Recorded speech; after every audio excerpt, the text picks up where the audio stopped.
Hello, beautiful people. I hope the beginning of the new year is treating you well so far.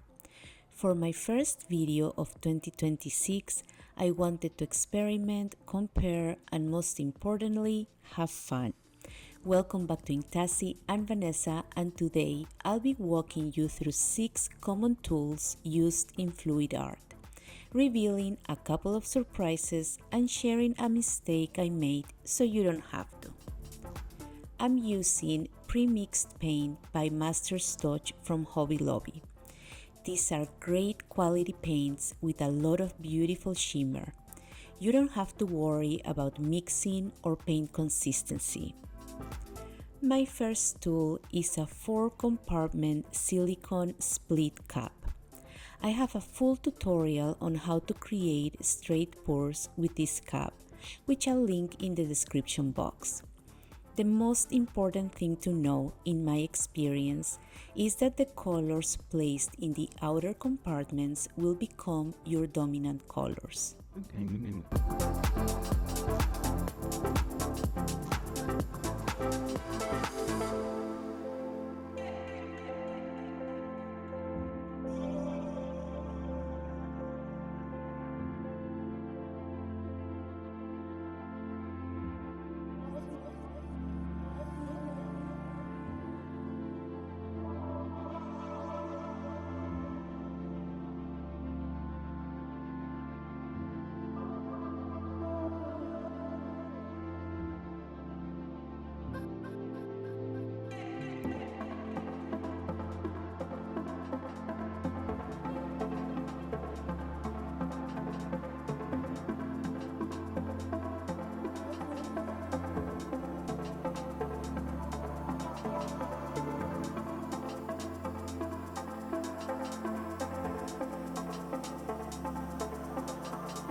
Using a strainer helps break up the paint as it pours, creating a more even color distribution.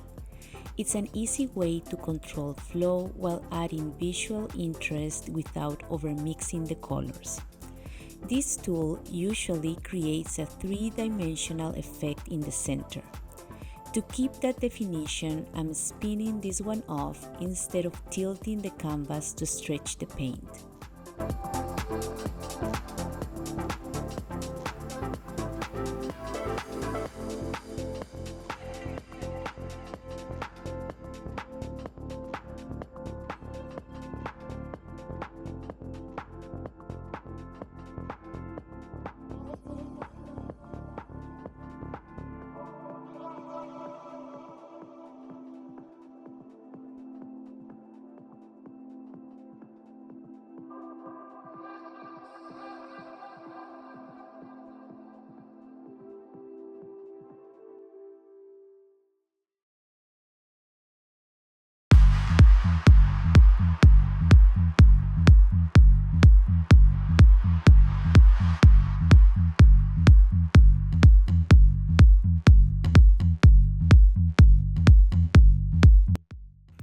For the next technique, I need a small paint cushion to help the colors flow better.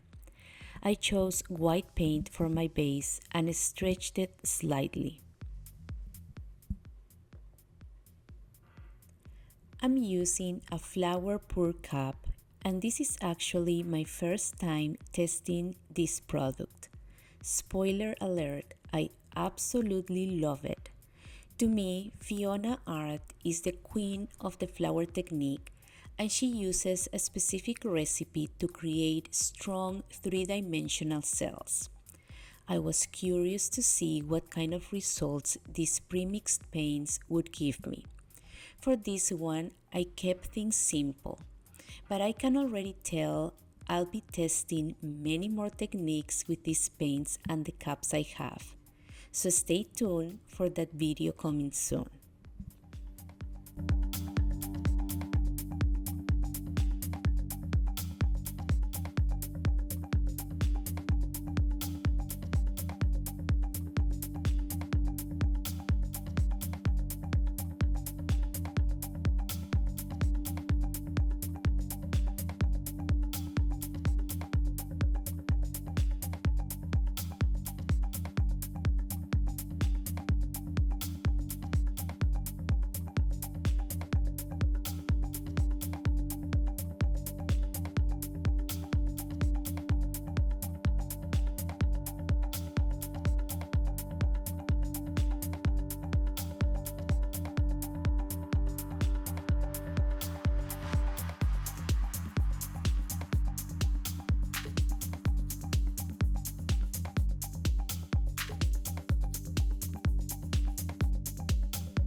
I'm very impressed with the definition and color separation on this piece.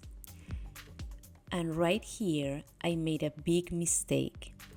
This cup has some paint extender that I mixed quickly, thinking I would need extra paint to stretch the petals without distorting the shape too much.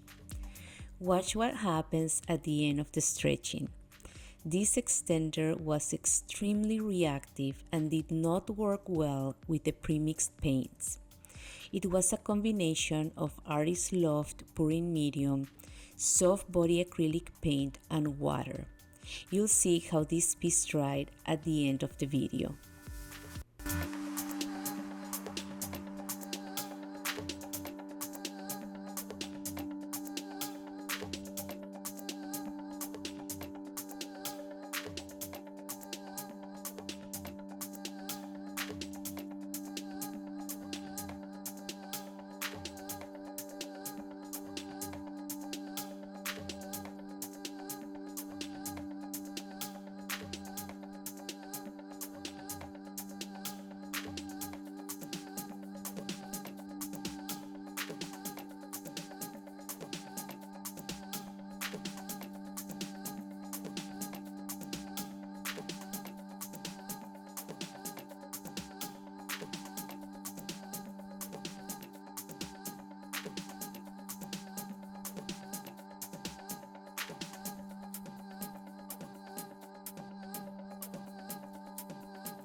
Next up is the open cup.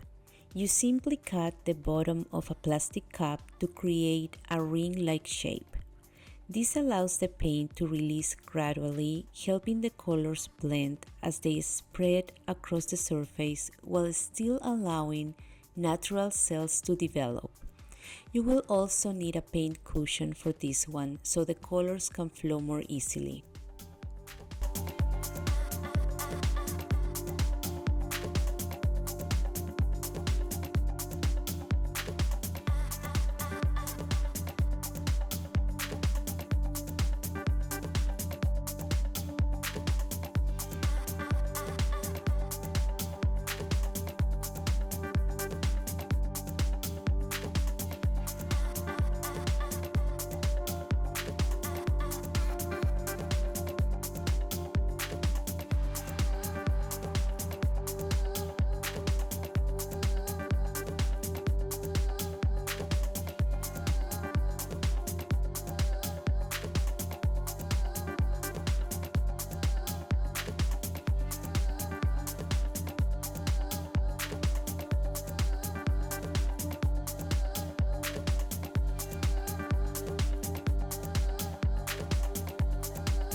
Now let's talk about the funnel. It concentrates the paint flow, which helps create stronger movement as the paint spreads outward. It's especially useful for layered pours when you want a more controlled release with a bit more force than an open cup. I'm slightly tilting mine here to help the paint release.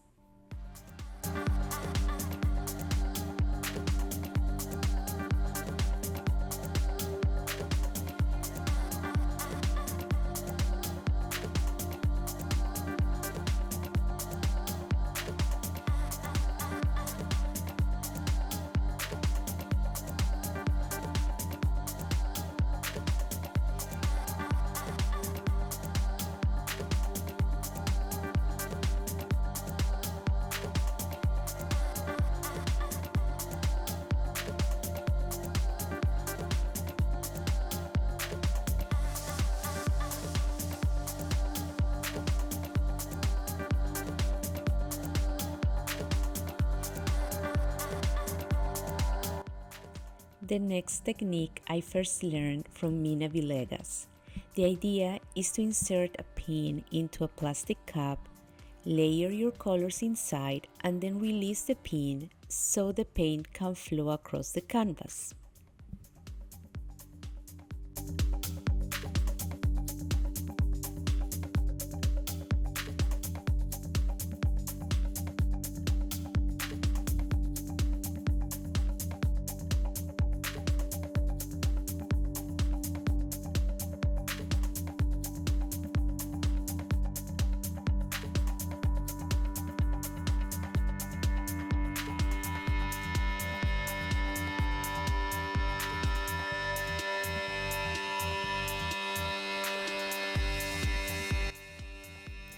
Unfortunately, this one didn't work for me. I made two big mistakes. For this technique to work, you need a lot of paint in the cup, and you also need a paint cushion so the paint can travel once the pin is released. As you can see, there was no movement here. But all was not lost. Since the paint was already on the canvas, I thought, why not test these premixed paints for swiping? And I was very pleasantly surprised.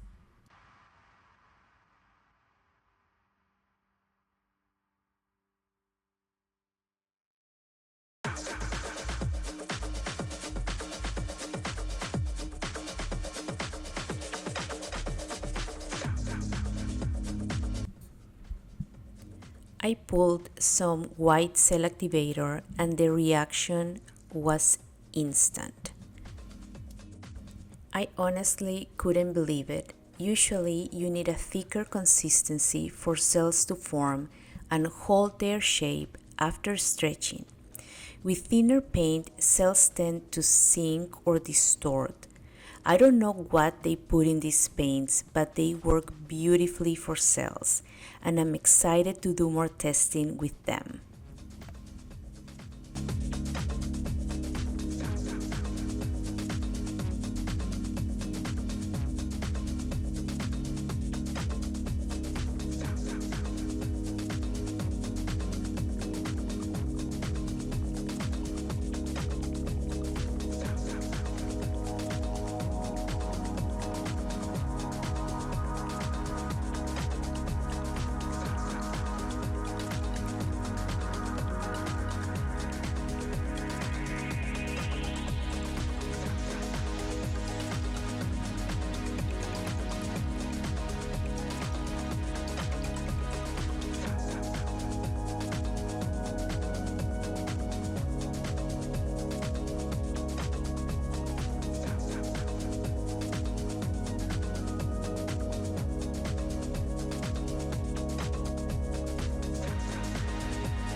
There are so many other fun tools you can use in fluid art, from dustpans to balloons to marbles to rakes.